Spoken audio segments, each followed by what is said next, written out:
Here's your host, Alex Garrett. All right, well, what a great week it's been so far on Alex Garrett Podcasting. Thanks, as always, for listening. You know, I got to say that a little more often to start the podcast.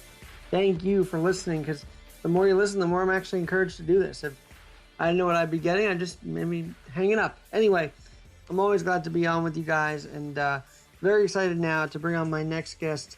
You've known him before. We've talked a wide variety of things. My good friend, Danny Voyes. Danny, how are you doing?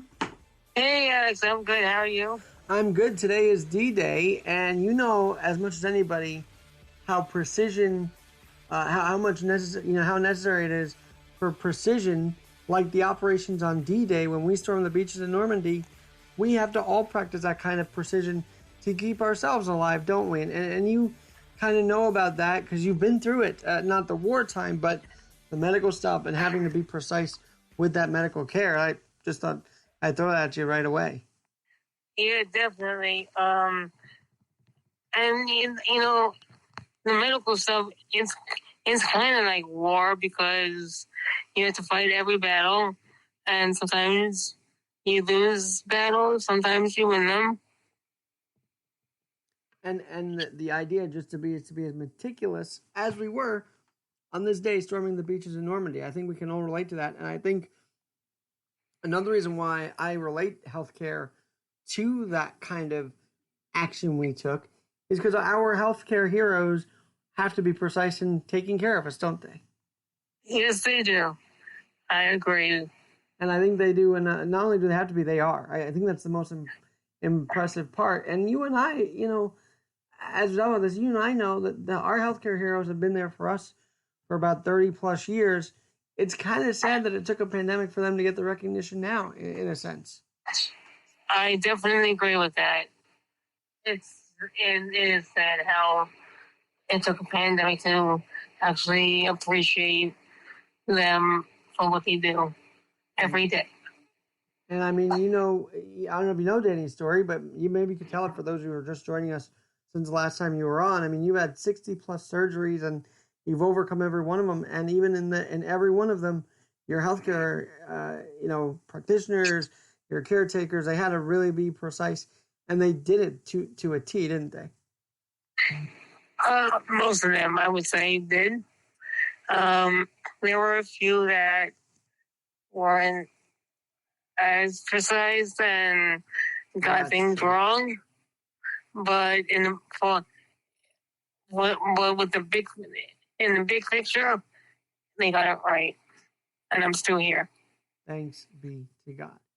And you've got a cause to talk about today because I saw you posted on Instagram. By the way, those who don't know and don't follow AlexGNYC1 or hell, DJ _, rock and roll. What is it, Danny? It's such a long username, but tell us. It's DJ _ rock _ n _ roll _ 90 on Instagram. And I saw my buddy Danny, the man on the phone right now, just yesterday. It was great seeing you, by the way. Great seeing you too. It's been almost a year and a half.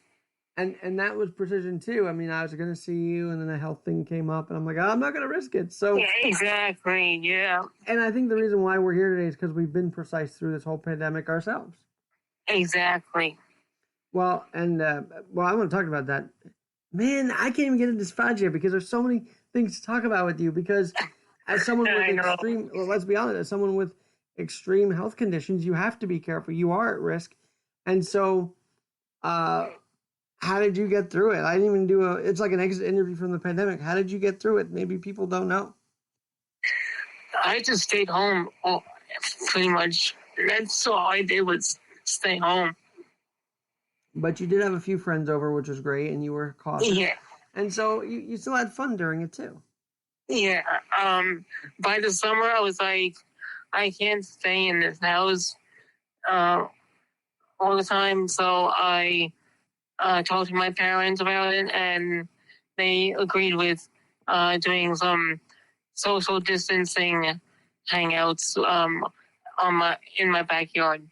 Now, what people who may know Danny don't know, or may know, I don't know, is that Danny had a special thing that was it postponed, Danny, during this pandemic, the swallow therapy, because this is going to lead to dysphagia. But was it postponed entirely?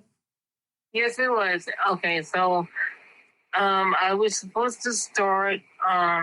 Well, first of all, tell people what swallow therapy is in case Oh they're not yeah, aware. sure. So I have a swallow disorder called dysphagia, severe dysphagia. So basically, I can't eat or drink anything by mouth. I have a feeding tube and a feeding pump that runs for like 14 hours a day. And that's how I get my nutrition. And I, right now I'm doing some swallow therapy. It's called Vital Stim. Basically, what that is they put these little electrodes on my throat, and it basically shocks the muscles awake. And I do exercises with those uh, electrodes on me for about 45 minutes, 3 times a week. Um, and I was supposed to start this last year before the pandemic started. But by the time I got everything going, the pandemic started, and I had to wait it out. I was going to do it in September, but there was an issue with getting me an aid because of the pandemic.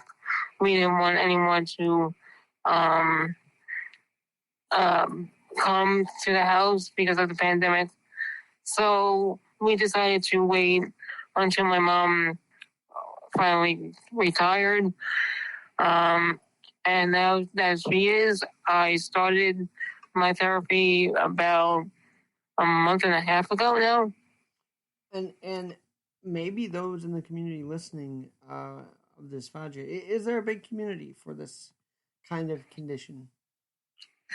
Um, I'm not sure. When I started, so my history with dysphagia started 7 years ago after a surgery I had, and I went for this swallow therapy that I do now, which I never knew there was a swallow therapy. And it took me 3 years the first time around to get my swallow back. Um, but before that, I didn't know what dysphagia was. I didn't know um, that there was such a condition. Well, I just said condition, but and you just said it too. But do you feel like it is, or do you feel like it irks you when people say, "Oh, you have these conditions"? Like you and I don't think of them as that, right? I think like dysphagia, dysphagia. I'll just run through what I have. Dysphagia, scoliosis, the lung issue I have, hydrocephalus, Chiari malformation, all that I consider conditions. So if you It's get spinal. offended if someone says, "What's your condition?" I guess is my main question. Say that again. You don't get offended if someone's like, "Oh, what's your condition?" Because like you're the type that doesn't even care. You just get through it no matter what. You don't see it Yeah. as like, well, why are you thinking of it as a condition type of thing? Yeah, I don't really care about the terminology as much. I'll correct them. Like if they want to know my condition, my disability, and they say condition, I'll correct them with the disability. But like the secondary conditions that come with the spinal bifida, I don't care if they say condition. Well, let's talk about your activism in this because you are being active. You in the pandemic, you were a lot. As you said, you didn't really go out much. You went a little bit, but you didn't go out a lot. Yeah. But you took to social media to bring out causes, and I think you did it last year too, with the awareness months, and that's very cool. I mean, what's it like whenever you hit sort of an awareness month that you want to make people, hey, I have this, it's not stopping me, but here's what it is. We're in dysphagia, but you do that for pretty much every kind of like Spina Bifida Awareness Month, you do that for the different causes that you are fighting for. And Yes, fighting yep, I do it. Because honestly, there's not a lot of advocates for the disability community. And honestly, society still looks at us as less than subpar citizens. So this is a way for me to. It's kind of funny you mention that, because I was saying on my podcast, which you know, because I was texting you at 1 a.m. I'm like, I'm gonna go live with this thing. But no, seriously, like Uber and Lyft are offering these free rides for the COVID vaccine. But Danny, at this point, shouldn't we make the point that all health matters matter? Yeah. And I feel like this pandemic kind of is like, well, we got to fight this thing. And I'm like, well, why not offer free incentives to get other things and free services to get other things checked out as well? Exactly. Yeah. If you're gonna do one for one, you should do it for all, or not do it at all. Does the free stuff that you're seeing for the vaccine, knowing you've got to deal with these other things and tackle them daily, doesn't it bother you that there's just that focus on that and nothing else? And it doesn't free bother stuff for it now? The only thing that bothers me about it is that they're actually doing it to get people to get the vaccine. It's like, if they don't want to get the vaccine, then they're not going to get the vaccine. It doesn't matter if you try to bribe them with free shit. Exactly. And so that's, I mean, we see eye to eye there. But so you do post these awarenesses on Facebook, on Instagram. And firstly, how does that make you feel every time you do it? I know you said there's not enough advocates, but personally, how does it feel to you? Do you feel like, yeah, I'm playing a role here that maybe no one else is? Exactly. That's what and that's why I do it. And like the emotional rush you get, is there a rush there when you do it? Yep, I'm very proud when I do it. And what's the response? I feel like it's genuinely like supportive as hell. Actually, I'm watching the feed. Yep. All of it so far is supportive. No one has ever really said anything negative. And I know you actually ran a fundraiser on Facebook. It's kind of cool that they do that, to do fundraisers to donate, and those are pretty successful. But I know you had one as well. Yes, last year for my birthday, I ran a Spina Bifida Association fundraiser, and it was only supposed to be for the month of September because of my birthday, but a friend of mine said, "No, keep it going," and then I'm like, you know what? October is Spina Bifida Awareness Month, so I might as well just go through the month of October, and I did. You know, and society has its certain months that we celebrate. Not take anything away from those months too, but it's almost like, well, why not step up the awareness for months of, you know, if you want to be accepting of everyone, you know, don't you agree that every awareness should be made more aware for society? Exactly. And so I'm sure that it's almost like stemming a tide, if you will. Yep, exactly. So this month is Dysphagia Awareness Month. And also Scoliosis Awareness Month. And so, first of all, how do you keep track of all these months? I mean, I feel like everything's a national day for something, but how do you keep track of the awareness month? Well, now that I've been doing it for a few years now, whenever it comes up in my memories on Facebook, I'm like, oh yeah, it's this, okay, and then I start to go to work on it. I like that. I started to go to work on it. So this month, is dysphagia. And, because of your swallow therapy, I feel like this is one that hits home because for you, having that therapy not only is physically therapeutic, but I think you've mentioned it's mentally therapeutic as well. Definitely is. Definitely is. So, knowing that yeah, there's a therapy, knowing that there's therapy that will help me get my swallow stronger than it is, really helps me mentally. Because what's it called? It gives me hope that I can eat again my mouth. And this is an interesting angle too, because not being able to eat is a psychologically affecting thing. And yeah. When was I don't think I've asked this. When was the last time you actually had a bite to eat, or even a sip of a drink?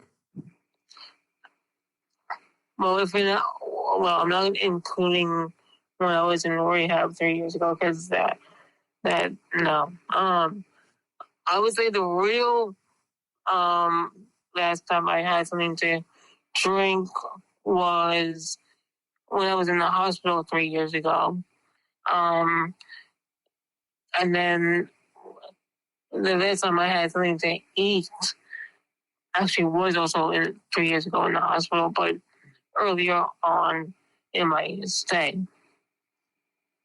Now, Danny, as you mentioned, you were home, and while we all saw a lot of other things be out in the public, do you kind of like the whole being in your little corner of the world, so to speak, promoting all this, or do you hope to take this to outdoor events? Like, what's your goal? I might do I might do an outdoor event in the future. I'm not sure. But just I think because we're so everyone's so glued to their phones and the internet that I think that's a better outlet. Well, I was just thinking to myself as you were talking about that, like, you can see how many tags are in a certain thing. So if you tag dysphagia awareness and you see under fewer than, you're almost like, well, why is anybody else talking about this? And so when you see the fewer than or whatever amount of posts is hashtag, what's your reaction? Yeah, my reaction is I wish more people would talk about it, but I know not a lot of people know about dysphagia as of like they know spina bifida, which is my main disability, is more well known than dysphagia. Well, did the Jerry Lee Lewis telethon deal with spina bifida? I thought it did, but I might be wrong about that. But I have no clue. Anyway, never mind that because I forget what the telethon was about. But no, as far as this goes, so the swallow therapy and what other therapeutics that you know of that maybe people don't is offered for those with this dysphagia? That's all I know is the swallow therapy. I mean, it's technically it's speech therapy, but with a concentration on swallowing. Did you have this as a kid? I don't know if you mentioned that yet or not. I had speech therapy as a kid because I didn't talk until I was like 3. And did they ever wonder? Well, I guess dysphagia didn't even come into the play because you just said 7 years ago you were yeah. Actually, well, I've been dealing with severe dysphagia on and off for 7 years, but I've been dealing with dysphagia for about, let's see, I'm going to tell you wrong this year, for about 14 years now. But that was mild dysphagia back then, where I was just having my liquids thickened. But even back then, I didn't know what dysphagia was because no one put a name to what the condition was that I was dealing with back then. You're very calm and even keeled and very just cool to be around, Danny. But do you ever get scared about these kind of things? Do you ever do you have any fear at all? Or are you kind of like, well, we're going to tackle this and not be afraid? I would say in the very beginning, not 7 years ago, I'm talking about. I was I wouldn't say scared, but I just wasn't I was unsure about what the future held for my swallow. But now that I know that the therapy works, as long as I stay out of the hospital, I'm not unsure or scared anymore. I'm like, it is what it is. I can do this. I know this. I know this is temporary. Let's just do this. Now, you actually, this is very interesting to talk about because you actually go on site to do the therapy, right? And you do this in a very safe way, or do they come home to you? Yes, I go there. They don't do the therapy at home because since they have to use the electrodes, it has to be in a medical facility. And those who, I guess, are nervous to adapt if they find out they have it. Do you know the data on this? Like how many people have it in the world, in the country? Do you know the specifics on that? Or I don't know. But it would be interesting to find out. I need to do research on that now. Because I think if you knew, it'd be like, yeah, I can reach out to others who have it and see if there's a community to start really doing this. Because if you're the one speaking out, you can become a leader, you know? Yeah. When you first realized this, because I'm curious, you know, as you know, I have this esophageal stuff, and I look like my food was pretty bad, I guess, because I start getting all facial expression if the food gets stuck. But when you first started feeling it, what was it like? Was it painful? Was it like agony? Or was it just like, come on, why can't the food get down? Yeah, no pain, thank God. No, it was just a lot of coughing and pretty much choking. And it's like, why is this happening? And then I went for my very first swallow test for it and found out what the cause was and what we can do about it. Do you have a doctor that is specifically caring for this dysphagia? Like, are these treatments prescribed or? So this time around, I just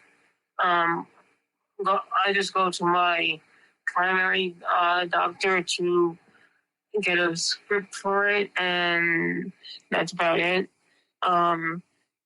When it was 7 years ago when I first started, it was my pulmonologist because we knew it was affecting the breathing. By the way, I don't know if you know this website, but I just researched. Founded in 1991, the Dysphagia Research Society. So, dysphagiaresearch.org is a pretty, it's there. It's kind of a new thing, 30 years of a society, but I'm sure they're celebrating their 30th year now. So that's just kind of cool. Do you know that they are,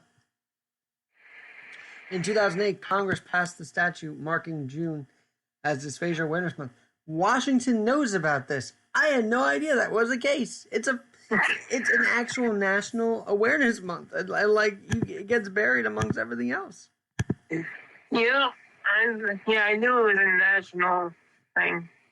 And by the way, do you know it's 1 in 25 individuals that are dealing with this? So maybe I should bring on someone from the dysphagia research and link you guys up, and then you guys can partner. Yeah, that would be awesome. Because, you know, it's this is what adapting with Alex is. It's just bringing people who are adapting to organizations who are adapting, and boom, a connection's made like that, you know? Yeah, exactly. And so, if 91, right? We didn't have much knowledge about any technological back then in 91, right? So pretty much, no. Let's say you found this out as a kid and not 7 years ago, when there is research, when there is more done. I guess I don't know how you would feel, because you'd be a kid back then, but are you relieved in the way that if this was going to come up, you'd rather come up as you're an adult and not as a kid? I guess is my question. Yes, very much.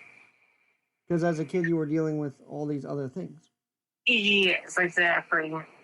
There was a lot I was dealing with as a kid, so I'm glad that this wasn't added to that chaos.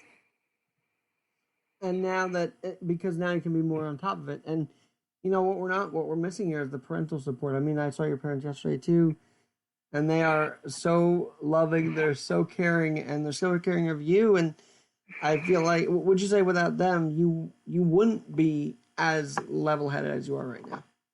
Exactly. I always say that without my support system, I don't know where I would be today. I wouldn't be the same person, or I wouldn't even be here probably.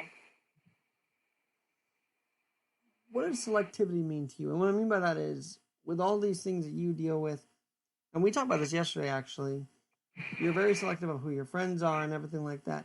Doesn't that matter? You just mentioned support system, so let's talk about the social aspect. It's almost you have to be selective to those who got your back even through all of it, right? Yep, I really do need to be selective, because I know there are people who just want to be your friends and just know the ins and outs of you so they can spread it around. That's kind of a scary thought to think. It's almost like intel being done on people we don't even, or we think are good friends, is what you're saying. Exactly. And I honestly have and which I think you know this, I have a very good sense of who is genuine and who is fake. And then without them even saying a word. By the way, I'm just looking at this. Do you know you can do a video for dysphagiaresearch.org if you wanted to, about why the awareness is needed? I feel like this is right up your alley. I'm going to send you this link, Danny, because you can do that. You know, you can be a part of a bigger voice here, which would be great. Yes, definitely send me that. And anybody, it's such a rare condition, but anybody who is listening and then, you know, gets the click on the tag, do follow up with them. I mean, Danny, can people reach you? They're like, yeah, I just started my sort of treatment. What can I do? I feel like you can be a good voice for that too. Definitely. So what's your contact info and your socials? Just remind us again. Okay, so on Instagram, it's DJ _ rock _ and _ roll _ 90. On I don't even know my channel. And by the way, we're talking about a more serious thing, but let me just say, underneath all of this, Danny is the kick-ass guy. He's hilarious as hell, and we just crack each other up every day, and that's what's gotten us through this pandemic and then some, right, bud? That's for sure. And people need to know that's why I said you get offended when people say, what's your condition? Because they need to know we're more than what we look like, I guess. Exactly. Yeah, no, I don't, and I guess I don't care what the terminology is. And you said a while ago, there's still like a stigma and a subpar feeling that you see the community gets treated with. And so, yep. Do people, I don't know, from what I've known you, I feel like people just naturally gravitate to you. But is that just what it looks like, or do people naturally gravitate to you? No, they definitely gravitate towards me. I I think most of it is genuine, and they actually want to, interact with me. But I know there are people who are just doing it because I'm the poor kid in the wheelchair. But I feel like 90% of the time you don't think of yourself like that, which is pretty awesome. Yeah, no. None of my friends that I'm close with, I should say, feel that like that.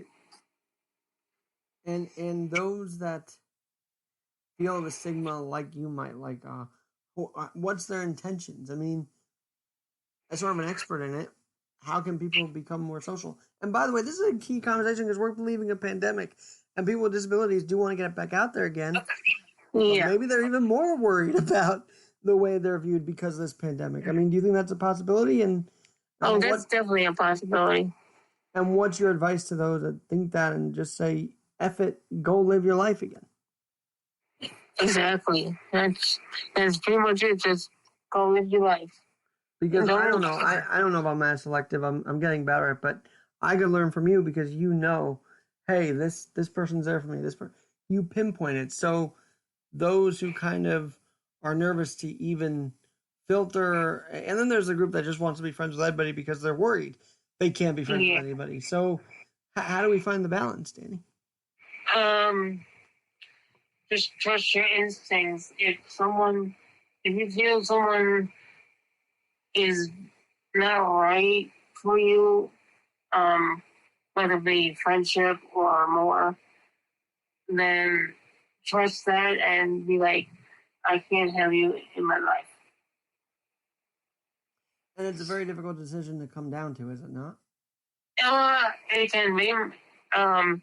There are instances where it's just easy and you just know, nope, you can't be in my life. But there's other times when, especially when you have a history with them already, you wanna. It's like you want to be with them, or have them in your life, but at the same time, they're toxic. And it's just like, how can the good outweigh the bad in that situation? Yeah. Totally get that. You had mentioned something interesting while I have you here, that because infrastructure has become a big deal, right? This big infrastructure package. Yeah. Yet, even in your little roads in Baldwin there, I gotta say, you were like, yeah, the cracks on Long Island suck. And I'm like, isn't this bill supposed to help everybody? I feel like it's not going to help everybody. No, it's not. That's for sure. I remember I was like, let's walk in the street. And that's dangerous. I mean, yeah, if we can't even walk on the sidewalk in America, like, that's a dangerous thing. Exactly. So what's your recommendation to, I don't know, if they're listening to this, Biden, Kamala, I don't know, any one of them, or Congress, I mean, if they're recognizing dysphagia, they should recognize sidewalks should be walkable, right? Mm-hmm. Yeah. They need to fix these sidewalks. Have you noticed it and been frustrated? Like, why are you talking about this, but here's this going on? The closest thing I can say about that is 6 years ago, my mom, she kept a number from Newsday about if there were any issues in the community to call them, and the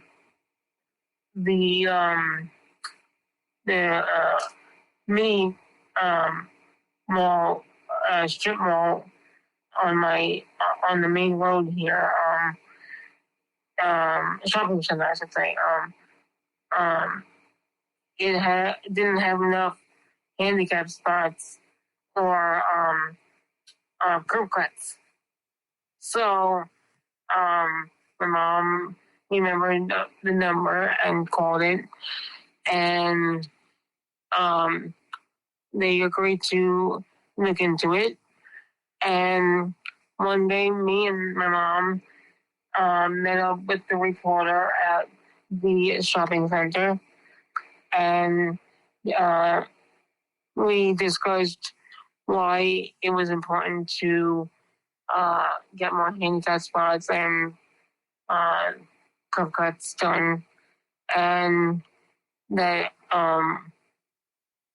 the county told the landlord of the shopping center that you're in violation of the American with Disabilities Act of 1990, and you need to comply. Otherwise, we'll fine you this amount of dollars. Wow. And what happened? They complied. Well, they agreed to comply, and they added more handicap spots and curb cuts. Not as many. Well, I don't know if they did as many handicap spots as they were supposed to, but they didn't put the handicap spots in the most convenient spots in the shopping center, but better than where the ones that were already there at work. I make sure that even though I use the humor, I make sure that they know it's a serious topic. DJ Rock and Roll, I love that. I love that username and that nickname, by the way. It just fits you, Danny. Let me just say something about that. Yeah. For all you who are listening, I'm not a DJ. DJ are my initials, so it's like a play on words. And so what's your initials in DJ? Daniel John. Daniel John Voyes. That's such a strong name, Danny. My friend, my brother, thank you for coming on and talking about this and a whole host of other things. And definitely come back. Maybe as the month continues and we end up getting someone from the research center, maybe join us on that conversation. And maybe as someone who actually has it could speak out about it and maybe how you guys can collaborate. That'd be cool to have that on this podcast. So maybe we'll make that work out. Definitely. I'm down for that. Well, I'm Alex Garrett, where we're always adapting. Let's fix people's lives, right, Danny? Yep, exactly. I'm Alex Garrett. We're always adapting.